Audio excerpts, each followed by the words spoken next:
সংবিধানে তত্ত্বাবধায়ক সরকার ব্যবস্থা পুনর্বহালের রায় দিয়েছেন সুপ্রিম কোর্ট আপিলেট বিভাগ। এই রায়ের ফলে 14 বছর পর আবার তত্ত্বাবধায়ক সরকার ব্যবস্থা আমাদের সংবিধানে সংযুক্ত হলো।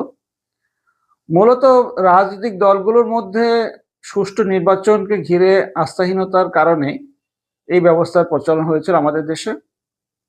এর গোড়াপত্তন ছিল 1991 সালের নির্বাচন। 1991 সালে যে আসাদ সরকারের পতনের পর রাজনৈতিক দলগুলো মিলে সকল রাজনৈতিক দলগুলো মিলে এই তত্ত্বাবধায়ক সরকার ব্যবস্থার অধীনে একটা নির্বাচন করতে চেয়েছিলেন এবং সেই নির্বাচনে হয়েছিল।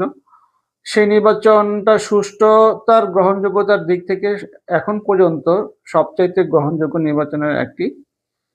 এ কারণে এই ব্যবস্থার প্রতি একটা সাধারণ মানুষেরও একটা আগ্রহ জন্মায় এবং রাজনৈতিক দলগুলো মনে করেছিলেন যে এই ব্যবস্থার ফলে তত্ত্বাবধায়ক সরকার ব্যবস্থার ফলে আমাদের আগামী দিনের যে ভোটের কারচুপি বা ভোটের অনিয়মের যে বিষয়গুলো আছে সেগুলো দূর করা যাবে।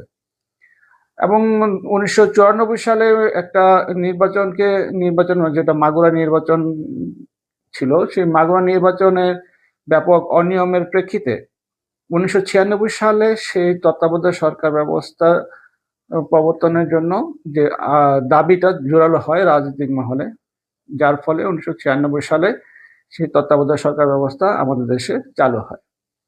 এরপর দুটি নির্বাচন আমরা দেখেছি অত্যন্ত সুষ্ঠু এবং গ্রহণযোগ্য হয়েছিল এবং এই নির্বাচনগুলোর মাধ্যমে কোনো ভোট কারচুপি বা অনিয়মের খুব বেশি একটা ঘটনা ঘটতে দেখা যায়নি। কিন্তু এই ব্যবস্থাটিকে আমরা খুব সুন্দরভাবে এগিয়ে নিতে পারিনি, যার ফলে দেখা গেছে যে রাজনৈতিক দলগুলো তত্ত্বাবধায়ক সরকার ব্যবস্থা নিয়ে একটা রাজনৈতিক দলগুলো প্রশ্ন তোলে এবং যার প্রেক্ষিতে 1-11 আসে আমাদের দেশে। তো 2008 সালের নির্বাচনের পর আওয়ামী লীগ সরকার এসে 2011 সালে ত্রয়োদশ সংশোধনী বাতিলের জন্য চেষ্টা করে এবং আদালতের রায়ের মাধ্যমে সেই ত্রয়োদশ সংশোধনীটি বাতিল করা হয়। মূলত এটা ছিল আওয়ামী লীগের একটা সুদূর প্রসারী পরিকল্পনারই ফসল।